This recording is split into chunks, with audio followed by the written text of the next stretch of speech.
Assalamualaikum warahmatullahi wabarakatuh.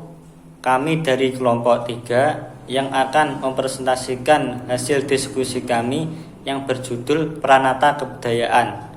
Sebelumnya dari kelompok kami berjumlah 3 orang. Yang pertama saya sendiri, Ibta Silatun Atqiya. Yang kedua Siti Nurlail Fauzia. Yang ketiga Nurul Alfiatun Nikmah.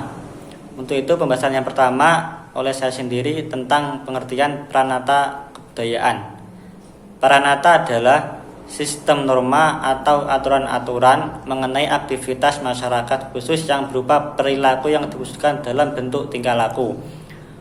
Budaya adalah suatu cara hidup yang berkembang dan dimiliki bersama oleh sebuah kelompok orang dan diwariskan dari generasi ke generasi.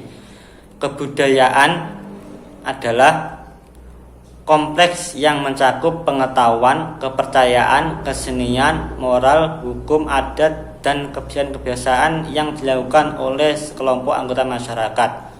Untuk itu, pengertian pranata kebudayaan adalah suatu sistem tata kelakuan dan hubungan yang berpusat kepada aktivitas-aktivitas untuk memenuhi kompleks-kompleks kebutuhan khusus dalam kehidupan masyarakat.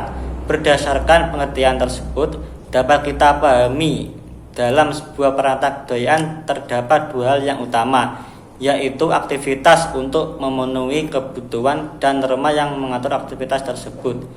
Di dalam pranata sosial terdapat seperangkat aturan yang mengatur berpedoman pada kebudayaan. Oleh karena itu, pranata sosial bersifat abstrak karena merupakan seperangkat aturan. Adapun wujud dari pranata sosial adalah berupa lembaga atau institut. Pranata dan lembaga memiliki makna yang berbeda. Pranata merupakan sistem norma atau aturan-aturan mengenai suatu aktivitas masyarakat yang khusus. Sedangkan lembaga atau institut adalah badan organisasi yang melakukan aktivitas itu. Kebudayaan.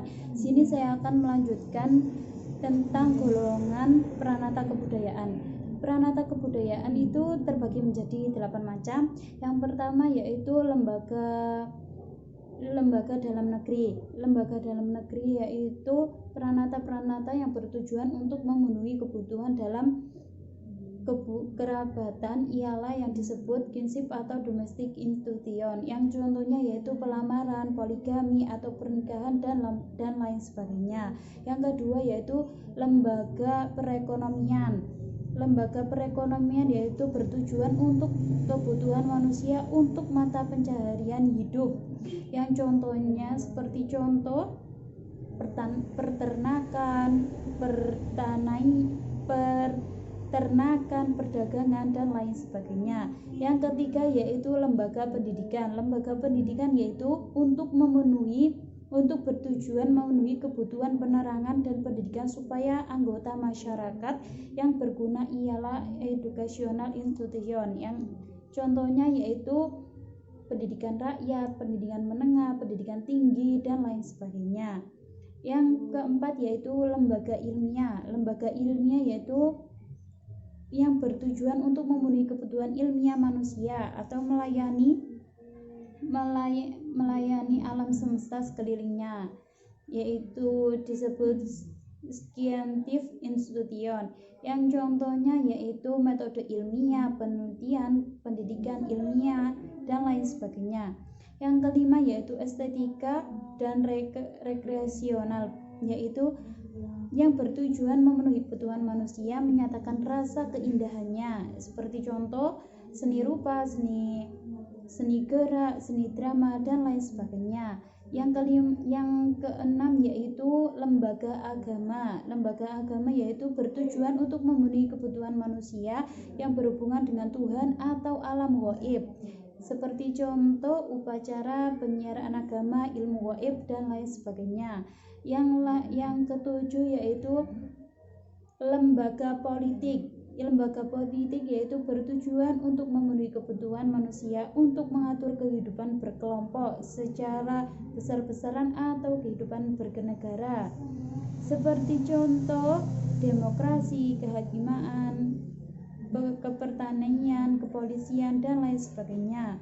Yang kedelapan yaitu lembaga somatik. Lembaga somatik yaitu pranata yang mengurus kebutuhan jasmania dari manusia, ialah somatic institution. Materi selanjutnya yaitu tujuan dan fungsi pranata kebudayaan. Di sini saya akan menjelaskan yang pertama yaitu tujuan pranata kebudayaan. Tujuan adanya pranata kebudayaan yaitu untuk mengatur agar kehidupan manusia itu dapat terpenuhi secara memadai. Jadi, bisa terpenuhi itu loh kebutuhan kehidupan dalam manusia. Selain itu yaitu untuk mengatur agar kehidupan manusia bisa berjalan dengan lancar dan tertib. Perlu kita sadari bahwa tanpa adanya pranata kebudayaan, maka kehidupan manusia itu bakalan rusuh, bakalan penuh dengan kerusuhan. Karena dapat kita bayangkan itu jika sarana dan prasarana yang ada itu jumlahnya relatif sedikit, sementara jumlahnya dari manusia yang semakin hari semakin bertambah. Oleh karena itu, perlu adanya pranata kebudayaan. Selain itu, fungsi dari pranata kebudayaan yaitu sebagai pedoman manusia untuk bertingkah laku dan bersikap dalam kehidupan bermasyarakat. Jadi, itu pedomannya untuk bersikap maupun bagaimana cara bertingkah laku. Selain itu untuk menjaga masyarakat dari adanya perpecahan maupun desintegrasi. Dan fungsi dari pranata yang terakhir sebagai sistem pengendalian sosial. Sekian presentasi dari kelompok 3 yang berjudul Pranata Kebudayaan. Apabila ada kurang lebihnya, kami mohon maaf.